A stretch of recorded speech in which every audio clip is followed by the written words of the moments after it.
In tonight's headlines, 30-year-old runner collapses and dies after completing Hong Kong Marathon, which returned to its full capacity after 5 years.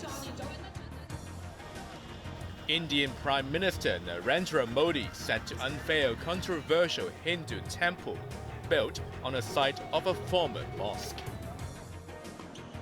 And Novak Djokovic hardly breaks a sweat as he marches into the Australian Open quarter-final.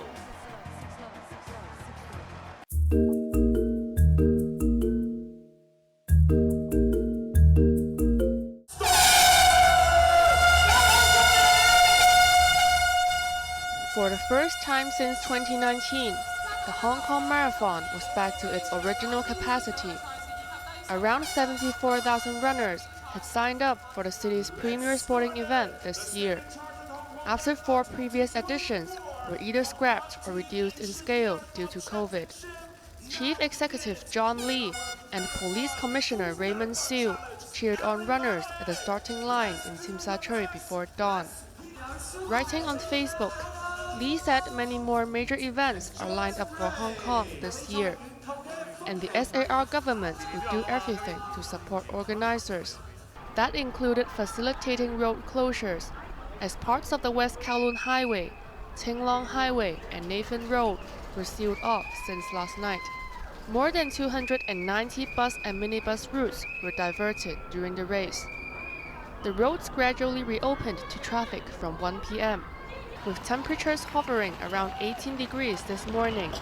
Many participants said the weather was just right for long-distance running.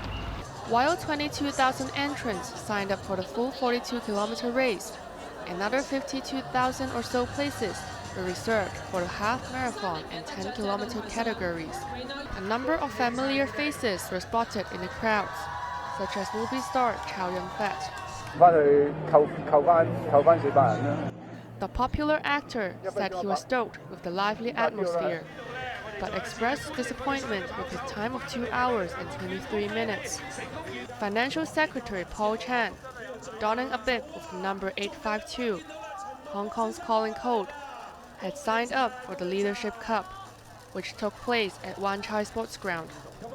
He was joined by Benjamin Hong, Asia Chief Executive of Standard Chartered Bank, which sponsored the marathon. For the second consecutive year, a special incentive award was handed out to finishers who came home within a certain time. 3 hours for men and 3.5 hours for women.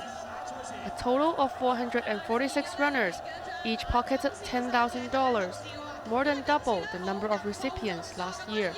Quan Ki, chairman of the organizer, the Association of Athletics Affiliates, said he was happy to see the improvements in the field. Asked if the award will stay next year, he said he needed to talk to the sponsor first. The organizer added 842 participants required medical treatment today, mostly for scratches or sprains. The hospital authority said at least 34 were hospitalized, including a man who suffered a cardiac arrest towards the end of the 10-kilometer race at Victoria Park. He remains in a critical state after resuscitation. But there was tragedy for another 30-year-old man who had already finished his race.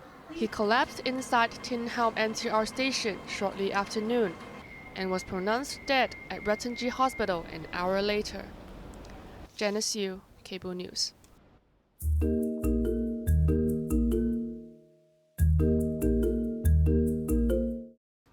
Infectious diseases expert Ivan Hong has warned of a new wave of COVID infections in the coming weeks and urged the public to remain vigilant.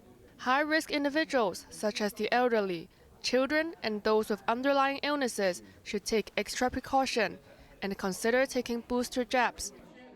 Currently, COVID vaccines are generally divided into 2 types: inactivated shots, such as Sinovac, or mRNA, like those from BioNTech.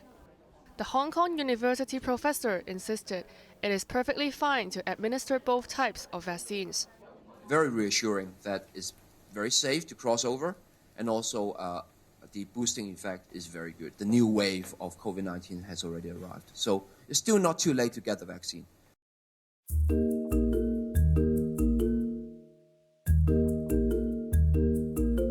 must do all we can to prevent spillover of this conflict across the region, in the West Bank, across the blue line between Israel and Lebanon, and in Syria, Iraq and the Red Sea. The worst fears harbored by the United Nations chief seem to have become a reality after Israel launched airstrikes in Syria and Lebanon. In its first attack, Israeli forces targeted a Damascus building occupied by the Iranian Revolutionary Guards. 4 Iranians were killed, including the paramilitary group's spy chief for Syria. Iranian President Ebrahim Raisi confirmed the loss of the soldiers and vowed to avenge what he called the cowardly assassination. Just hours later, an Israeli drone struck a car near the southern Lebanese port city of Tyre, killing 2 Hezbollah members inside the vehicle. The development came as Israeli troops continued their ground operation in the Gaza Strip. Officials in the densely populated enclave said another 178 Palestinians perished in the past 24 hours, taking the death toll past 25,000 since October. Pressure is growing for Israeli Prime Minister Benjamin Netanyahu to pause the fighting. Dozens of protesters had gathered outside his residence as they called on the leader to do more to secure the release of their family members taken hostage by Hamas. Ray Minyan, Cable News.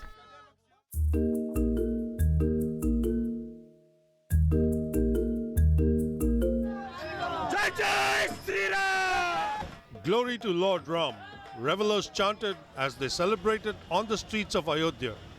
The city in the northern Indian state of Uttar Pradesh is widely considered to be the birthplace of Lord Ram, one of Hinduism's most revered deities.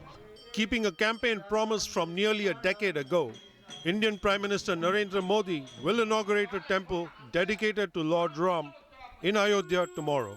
While the lavish temple has caused much fanfare, it is built on a controversial site where the Babri Masjid once stood. But a Hindu nationalist mob razed the historical mosque to the ground in 1992, and the Indian Supreme Court gave the green light in 2019 to build the Ram temple on the holy site. The grand opening is seen as a bold stroke by Modi to resonate with the majority Hindu population in the upcoming national elections.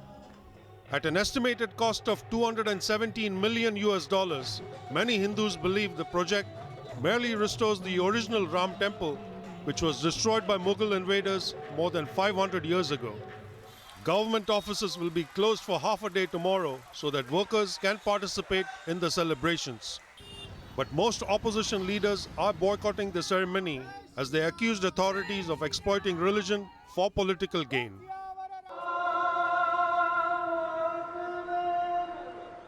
For Muslims, who make up India's biggest minority, the consecration evokes fear and painful memories. There is a fear that this government and all the affiliates, they want to wipe out all traces of Muslim or Islamic civilization from the country. On the one side, they want to change names of all cities which have a Muslim sounding name. On the other side, they want to get rid of virtually every mosque. And the courts are happy to accept petitions on whatever pretext. Some key Hindu religious leaders have refused to attend the event, saying Modi, being a politician, is not qualified to lead the ceremony. Sachin Katwi, Cable News.